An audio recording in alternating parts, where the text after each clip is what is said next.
अब देखिए वो इनका हमारा 2 नंबर क्वेश्चन, 2 में जो है वह 4 गो क्वेश्चन है, तो हम बारी-बारी से हल करेंगे। निम्न स्थितियों को द्विघात समीकरण के रूप में जो है वह निरूपित कीजिए। इनको जो है वो द्विघात समीकरण के रूप में निरूपित करना है। एक आयताकार भूखंड का जो है वो क्षेत्रफल कितना दिया हुआ है, तो 528 मीटर स्क्वायर है। क्षेत्र की जो है वो लंबाई, ये जो है मीटर में लंबाई का रहा है। चौड़ाई की क्या है, तो 2 गुने से 1 अधिक है। तो हमें भूखंड की लंबाई और चौड़ाई ज्ञात करना है। तो सबसे पहले भूखंड की जो है वो हम लंबाई और चौड़ाई जो है वो यहाँ पे मान लेंगे। तो हम जो है वो यहाँ पे लिखिएगा, हल दे दीजिएगा और फिर जाके इनको हल कीजिएगा। वेरी सिंपल क्वेश्चन है। तो यहाँ पे मान लीजिएगा, तो हम जो है वो मान लेंगे, माना कि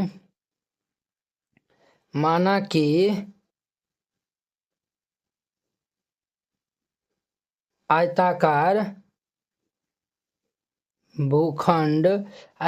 भूखंड की, अब देखिए यहाँ पे लंबाई मानेंगे कि चौड़ाई मानेंगे। तो देखिए समझिए क्या कहता है, क्षेत्र की लंबाई चौड़ाई के दुगुने से 1 अधिक है। चौड़ाई के दुगुने से 1 अधिक है, तो हम चौड़ाई को जब x मानेंगे तो लंबाई हमारा क्या हो जाएगा, चौड़ाई के दुगुने से 1 अधिक है। चौड़ाई को अगर हम x मानेंगे तो लंबाई 2x + 1 हो जाएगा। इसीलिए हम जो है वह चौड़ाई को यहाँ पे हम क्या मान लेंगे, चौड़ाई को हम यहाँ पे x मान लेंगे, x मीटर। क्लियर। तो आयताकार भूखंड की लंबाई कितना हो जाएगा, तो यहाँ पे हमारा लंबाई कितना हो जाएगा, तो लंबाई क्या हो जाएगा, चौड़ाई के दुगुने से 1 अधिक है। कारण चौड़ाई के दुगुने से 1 अधिक है, तो चौड़ाई हमारा x है, तो इनका दुगुना से 1 अधिक, तो 2x + 1 मीटर हो जाएगा। क्लियर। अब देखिए, और आयताकार भूखंड का क्षेत्रफल ये इतना दिया हुआ है। तो यहाँ पे जो है वो दिया हुआ है, चूंकि आयताकार भूखंड का क्षेत्रफल, आयताकार भूखंड का जो है वो क्षेत्रफल कितना दिया हुआ है, तो 528 मीटर स्क्वायर है। तो आयताकार भूखंड का ये जो आयताकार भूखंड का क्षेत्रफल दिया हुआ है, तो आयताकार है तो इसका क्षेत्रफल क्या होता है, इसका क्षेत्रफल लंबाई गुना चौड़ाई होता है। तो ये हमारा हो जाएगा लंबाई गुना ये चौड़ाई, लंबाई गुना चौड़ाई, ये हमारा हो जाएगा 528। तो लंबाई हमारा क्या है, तो लंबाई हमारा 2x + 1 है। तो ये 2x + 1 इंटू चौड़ाई हमारा x है, इज इक्वल टू ये 528 हो जाएगा। अब इनको हम सॉल्व कर लेंगे, तो x से हम गुना कर लेंगे, तो ये 2x² + ये x इज इक्वल टू ये 528। 528 प्लस वाला है, इधर आएगा तो माइनस हो जाएगा। तो हमारा हो जाएगा देयरफॉर ये 2x² + x माइनस ये 528 बराबर 0। तो ये हमारा हो जाएगा, यही इनका जो है वह क्या हो जाएगा, तो आंसर हो जाएगा, यही आंसर हो जाएगा। NCERT class 10th hand retain colourful note अगर आप चाहते हैं साफ सुंदर और समझने में भी आसान नोट बनाने में, सिर्फ आपको 49 रुपया में जो है वह पूरा एनसीईआरटी की जो है वह तैयारी करवाया जाएगा। ठीक है, बोर्ड परीक्षा में अच्छे अंक लाने का शानदार मौका है। अगर आप ये जो है वह नोट को जो है वह लेकर और अच्छे जो है वो प्रैक्टिस कर लेते हैं, तो आप बोर्ड एग्जाम में अच्छे से अच्छे नंबर जो है वह लाएंगे। तो आपको जो है हम दिखाते हैं कि किस टाइप का जो है वो हैंड रिटेन नोट है। इस टाइप का जो है वो आपको नोट दिया जाएगा। देखिए एकदम जो है वो हैंड रिटेन कलरफुल जो है वो नोट है, पूरा जो है वो गणित का, इसमें जो है वो 300 प्लस जो है वो पेज का है। ठीक है, तो अगर आप ये जो है वो चाहते हैं, और हाँ आपको बता देते हैं, जैसे जो है वो देखिए हमको 2 नंबर जो है वो क्वेश्चन में डाउट है, तो हम जो ये 2 नंबर क्वेश्चन में जो है वो क्लिक करेंगे, ये डायरेक्ट जो है वो यूट्यूब वीडियो को जो है वो ये देखिए इस तरीके से जो है वो लिंक खुल जाएगा। आप लोग जाके जो है वो वहाँ पे जाके वॉच कर सकते हैं। जिससे जो आपको ये नोट लेने के लिए ये जो QR कोड है, इसको जो है वो आप स्क्रीनशॉट जो है वो ले लीजिए। इस पे जो है वो आप 49 रुपये जो है वो सेंड कर दीजिएगा। अगर आपसे जो है वो नहीं होता, अगर जो है वो QR कोड जो है वो नहीं काम करता है, तो आप इस नंबर पे जो है वो कॉन्टैक्ट कर लीजिएगा। ठीक है, ये नंबर जो है वो नोट कर लीजिए और इस पे जो है वो बात कर लीजिएगा। अगर होता है तो आप जो है इसमें 49 रुपया जो है वो सेंड कर दीजिएगा और पेमेंट का जो है स्क्रीनशॉट व्हाट्सएप पे जो है वो आप भेज दीजिएगा और कन्फर्म होते ही आपको PDF मिल जाएगा। ठीक है, हमारा नेक्स्ट 2 नंबर कहता है 2, यानी कि 2 का दूसरा नंबर क्वेश्चन कहता है 2 क्रमागत धनात्मक पूर्णांक का जो है वो गुणनफल 306 दिया हुआ है। तो हमें पूर्णांक को जो है वो ज्ञात करना है। तो वेरी सिंपल क्वेश्चन है, तो हम जो है वो यहाँ पे हल दे दीजिए और फिर जाके इनको हल करेगा। तो 2 जो है वो क्रमागत जो है वो धनात्मक पूर्णांक है, तो हम यहाँ पे मान लेंगे, क्या मान लेंगे सर, तो मान लेंगे माना कि पहला धनात्मक पूर्णांक, पहला धनात्मक पूर्णांक को हम x मान लेते हैं। तो दूसरा धनात्मक पूर्णांक हमारा कितना हो जाएगा, दूसरा धनात्मक पूर्णांक तो दोनों क्रमागत कह रहा है, क्रमागत कह रहा है कि हमारा x+1 हो जाएगा। तो आप कहेंगे सर ये x+1 कैसे लिखे हैं? तो देखिए 5 और 6 हमारा क्या है? तो क्रमागत पूर्णांक है। 7 और 8 क्या है? क्रमागत पूर्णांक है। 9 और 10 हमारा क्या है? तो क्रमागत पूर्णांक है। तो अब देखिए 9 है, अगला वाला में जो है वो क्या है? पिछला वाला में जब 1 जोड़ देंगे तो अगला वाला मिल जाएगा, पिछला वाला में 1 जोड़ देंगे तो अगला वाला मिल जाएगा, पिछला वाला में 1 जोड़ देंगे तो अगला वाला मिल जाएगा। तो इसीलिए हम x+1 यहाँ पे लिखे हैं। अब लिखिएगा यहाँ पे प्रश्न से, प्रश्न के अनुसार अब हम चलेंगे। कहता है दो क्रमागत धनात्मक पूर्णांक का गुणनफल 306 दिया हुआ है, यानी कि दोनों का गुणनफल जो है वह 306 दिया हुआ है। x गुनाम ये x+1 ये 306 दिया हुआ है। तो हम x को x से गुना करेंगे तो ये x² प्लस x को 1 से गुना करेंगे तो x = ये 306 हो जाएगा। तो देयरफॉर ये x² प्लस x माइनस ये 306 बराबर 0, यही इनका हमारा क्या हो जाएगा? तो आंसर हो जाएगा, ये आंसर हो जाएगा। तो वेरी सिंपल था। अब देखिए नेक्स्ट इनका 3 नंबर। अब देखिए वो इनका हमारा 2 का 3 नंबर क्वेश्चन। कहता है रोहन की माँ उनसे 26 वर्ष क्या है? तो बड़ी है। उनकी आयु वर्षों में का गुणनफल अब से 3 वर्ष पश्चात 360 हो जाएगी। हमें रोहन की वर्तमान आयु ज्ञात करना है। तो वेरी सिंपल क्वेश्चन है। तो हम यहाँ पे हल दे दीजिएगा और फिर इनको हल कीजिएगा। तो हम जो है वो मान लेते हैं, यहाँ पे माना कि रोहन की वर्तमान आयु जो है वो हम x मान लेते हैं, ठीक है। और ये क्या बोला है? रोहन की माँ, रोहन से जो है वो कितना वर्ष जो है वो बड़ा है? तो 26 वर्ष बड़ा है। तो रोहन की माँ की आयु कितना हो जाएगा? x+26 हो जाएगा। तो हम यहाँ पे मान लेंगे, क्या मान लेंगे सर? तो मान लेंगे माना कि रोहन की वर्तमान आयु, माना कि रोहन की वर्तमान आयु हम मान लेते हैं x वर्ष। तो माँ की आयु क्या हो जाएगा? माँ की आयु, तो माँ की आयु हमारा हो जाएगा x+26 वर्ष हो जाएगा। क्यों? ये जो है वो क्यों होगा? क्योंकि रोहन जो है वो, रोहन से जो है वो रोहन की माँ 26 वर्ष का रन बड़ी है, तो बड़ी है।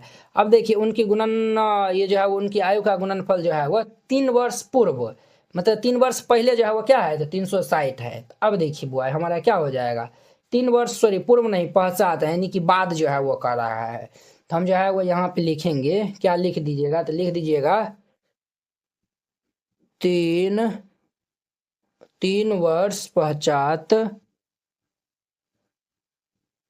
3 वर्ष पश्चात रोहन की आयु, रोहन की आयु कितना हो जाएगा? तो 3 वर्ष पश्चात रोहन की आयु कितना हो जाएगा? तो ये हमारा हो जाएगा x जोड़ ये 3 वर्ष हो जाएगा।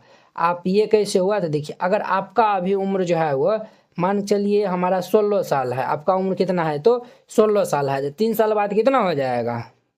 तो 3 इसमें जोड़ देंगे तो क्या हो जाएगा? 19 साल हो जाएगा। 3 वर्ष पर ये जो है वो अभी 16 साल है वर्तमान में, 3 वर्ष पश्चात कितना हो जाएगा? तो 19 वर्ष हो जाएगा। तो ये जो है वो 3 वर्ष पश्चात रोहन की आयु कितना हो जाएगा? x+3 वर्ष हो जाएगा। तो माँ की आयु कितना हो जाएगा? माँ की आयु, माँ की आयु कितना हो जाएगा? तो माँ की आयु अभी है x+26, इसमें भी 3 जुड़ जाएगा। जब आप बढ़िएगा तो आपकी जो है वो जो मम्मी है, पापा है, दादा है, दादी, सब ने जो है वो बढ़ेगा ना, भाई बहन सब जो है वो बढ़ेगा। तो इसी प्रकार यहाँ भी जो है वो बढ़ जाएगा। तो ये हमारा x+ ये 29 वर्ष हो जाएगा। क्लियर? अब यहाँ पे लिखिए प्रश्न से, अब हम प्रश्न के अनुसार चलेंगे। तो प्रश्न कहता है 3 वर्ष पश्चात जो है वो दोनों का गुणनफल कितना हो जा रहा है? 360 हो रहा है। तो हम जो है वो यहाँ पे x जोड़ 3 इंटू ये x+29 ये जो है वो 360 के बराबर हो जाएगा। तो अब इनको हम सॉल्व कर लेंगे। तो हम यहाँ पे x से पहले इनको हम गुना कर लेंगे, x+29 प्लस ये 3 इंटू ये x प्लस ये 29 अब बराबर ये 360। अब ध्यान दीजिए यहाँ पे x को x से गुना करेंगे तो ये x² प्लस ये 29x प्लस ये 3x प्लस 29 को हम 3 से गुना करेंगे तो 29 या कितना होता है? तो 87 होता है। तो ये हमारा 87 = ये 316 हो जाएगा, 360 हो जाएगा। तो ये हमारा x² 29 3 कितना होता है? 32 होता है। तो ये 32x प्लस ये हमारा 87 प्लस 360 इस साइड आएगा तो माइनस 360 इज इक्वल टू 0। तो ये हमारा कितना हो जाएगा रे बुआ, तो ये एक्स स्क्वायर प्लस ये 32x, और इनको हम जो है वो माइनस 387 में प्लस 87 को ऐड करेंगे तो ये माइनस 273 हो जाएगा, अब बराबर 0। ये इनका हमारा क्या हो जाएगा, तो आंसर हो जाएगा, ये इनका हमारा आंसर हो जाएगा। तो वेरी सिंपल क्वेश्चन था, इस तरीका से बनाइएगा ये बन जाएगा। आई होप कि आप लोग ये समझ गए होंगे। अब देखिए नेक्स्ट इनका हमारा 4 नंबर क्वेश्चन, ये क्वेश्चन जो है वो वेरी इंपॉर्टेंट है, तो आप लोग इनको अच्छे से देखिएगा। देखिए कहता है एक रेलगाड़ी जो है वो 480 किलोमीटर की दूरी जो है वो क्या करती है, तो समान चाल से जो है वो चलती है। यदि इसकी चाल 8 किलोमीटर प्रति घंटा कम होती तो वह उसी दूरी को तय करने में 3 घंटा अधिक समय लेता था। हमें रेलगाड़ी का वेरी सिंपल है, कहता 480 किलोमीटर दूरी जो है वो समान चाल से चल रही है, अगर वही में 8 किलोमीटर प्रति घंटा अगर कम जो है वो चलेगा वो, तो वो 3 घंटा अधिक समय लेगा। तो वेरी सिंपल है, तो चलिए हम जो है वो इनको हल कर लेते हैं। तो यहाँ पे हल दे दीजिएगा और फिर इनको हल कीजिएगा। सबसे पहले हम मान लेंगे रेलगाड़ी की जो है वो हमें जो है वो चाल कहता है ना ज्ञात करने के लिए, तो वही जो है वो हम मान लेंगे। यहाँ पे लिखिएगा माना कि रेल गाड़ी की चाल, रेलगाड़ी की चाल हम जो है वो x किलोमीटर प्रति घंटा हमने जो है वो मान लिया है। अब देखिए हम जो है वो x किलोमीटर प्रति घंटा जो है वो मान लिया है। अब देखिए दूरी जो है वो कितना तय करता है, तो 480 किलोमीटर जो है वो दूरी तय करता है। तो 480 किलोमीटर दूरी तय करेगा तो उसको जो है वो समय कितना लगेगा, तो समय हम जो है वो यहाँ पे निकालेंगे। तो समय बराबर क्या होता है फॉर्मूला, तो समय बराबर फॉर्मूला होता है दूरी बट्टा चाल हो जाएगा। तो दूरी बट्टा में ये चाल हो जाएगा। तो दूरी हमारा कितना है, तो दूरी जो है वो 480 किलोमीटर दूरी तय करता है, चाल इनका x है, तो 480 बट्टा x हो जाएगा। अब देखिए अब जो है वो ये 8 किलोमीटर क्या करता है, तो प्रति घंटा कम जो है वो चलता है, तब जाके जो है वो नया चाल हमारा क्या हो जाएगा। अभी जो है वो हमारा x है, तो 8 किलोमीटर जब कम चलेगा तो क्या हो जाएगा, x माइनस 8 किलोमीटर हो जाएगा। तो वही हम यहाँ पे लिखते हैं, यहाँ पे जो है वो लिखिएगा यदि गाड़ी 8 किलोमीटर प्रति घंटा कम ये जो है वो 8 किलोमीटर प्रति घंटा कम हो तो गाड़ी की चाल जो है वो की चाल दे दीजिए। यदि गाड़ी की चाल 8 किलोमीटर प्रति घंटा कम हो तो गाड़ी की नई चाल क्या हो जाएगा, गाड़ी की नई चाल, तो हमारा नई चाल कितना हो जाएगा, x माइनस ये इसमें जो है वो घट जाएगा, x माइनस 8 किलोमीटर प्रति घंटा हो जाएगा। ये हमारा इतना आया हुआ है। अब देखिए यहाँ पे अगर हम समय निकालेंगे तो समय कितना हो जाएगा, समय दूरी बट्टा चाल, तो हमें जो है वो 480 किलोमीटर जाना है, तो ये हमारा कितना होगा 480 बट्टा ये x माइनस ये 8 हो जाएगा। क्लियर। अब यहाँ पे जो है वो लिख दीजिएगा प्रश्न से। अब हम प्रश्न के अनुसार चलेंगे। तो प्रश्न क्या कहता है, हाँ तो 480 किलोमीटर समान दूरी से तय करती है, यदि उनकी चाल 8 किलोमीटर प्रति घंटा कम हो तो उससे कितना घंटा लगता है, तो 3 घंटा लगता है। तो अब जो है वो हम ये 480 बट्टा ये x माइनस 8 माइनस हम जो है वो ये पुरनका वाला चाल, नया वाला चाल में से पुरनका वाला को हम माइनस कर देंगे। तो ये 480 बट्टा ये x, उनको कितने घंटा जो है वो अधिक समय लगता है, 3 घंटा, तो ये बराबर हम 3 दे देंगे। क्लियर। अब इनको सॉल्व कर लेंगे, तो यहाँ पे हम लघुत्तम ले लेंगे, तो x इंटू ये x माइनस 8 हो जाएगा, x माइनस 8 कैंसिल हो जाएगा, तो बचेगा x को हम इनसे गुना करेंगे तो ये 480x माइनस x कैंसिल होगा तो बचेगा x माइनस 8, इनको हम गुना कर लेंगे तो 480 इंटू ये x minus 8 is equal to 3 हो जाएगा।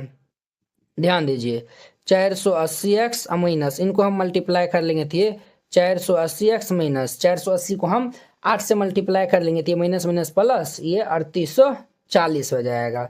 और इसके बट्टे में जो है वो x को x से गुना करेंगे तो ये एक्स स्क्वायर माइनस ये 8x इज इक्वल टू ये 3 हो जाएगा बुआ। ये इतना हो गया। अब हम इनको इधर सॉल्व कर लेते हैं। इसको हम 3 से मल्टीप्लाई करेंगे तो 3x स्क्वायर माइनस 8 के 24x हो जाएगा। तो ये भाई साहब जो है वो 480x और देखिए बुआ, चलिए एक लाइन जो है वो लिख देते हैं। ये जो है ना हैप्पी बर्थडे होगा यहाँ पे 480x प्लस ये 3840 इज इक्वल टू ये 3 से मल्टीप्लाई हो जाएगा तो ये 3x² माइनस 8 के 24x। अब देखिए बुआ, ये हमारा प्लस वाला माइनस वाला ये हैप्पी बर्थडे हो जाएगा। तो ये हमारा 3840 इज इक्वल टू ये 3x² माइनस ये 24। अब ये इसे रहेगा तो माइनस हो जाएगा, तो हमारा क्या हो जाएगा ये 3x² माइनस 24 और माइनस ये 3840 इज इक्वल टू 0। यहाँ से हम 3 कॉमन ले लेंगे, तो 3 जब हम कॉमन ले लेंगे तो कितना हो जाएगा। अरे बुआ यहाँ पे एक्सो था ना, तो एक्सो जो है वो लिख दीजिए ना। तो यहाँ पर हम जब 3 कॉमन ले लेंगे तो ये x² माइनस 8 के 24x माइनस ये हमारा जो है वो 1280 हो जाएगा बराबर 0। 3 इधर गुना में इधर आएगा तो भाग में हो जाएगा, तो देयरफॉर ये हमारा आएगा x² माइनस 8x माइनस ये 1280 इज इक्वल टू 0। ये इनका हमारा क्या हो जाएगा, तो आंसर हो जाएगा। तो वेरी सिंपल क्वेश्चन था। तो इस तरीका से बनाइएगा। ये हमारा 4.1 जो है वो क्या हो जा रहा है, तो कंप्लीट हो रहा है। तो अब जो है वो हम ये नेक्स्ट वीडियो में मिलेंगे। इनके जो है वो प्रश्नावली जो है वो 4.2 के साथ में। अगर यह वीडियो आप लोग को अच्छा लगा होगा तो लाइक कमेंट एंड अपने दोस्तों के बीच में शेयर कीजिएगा। अगर आप चैनल पे पहली बार आए हुए हैं तो चैनल को सब्सक्राइब कर लीजिए। तो चलिए अब हम नेक्स्ट वीडियो में मिलते हैं। जय हिंद।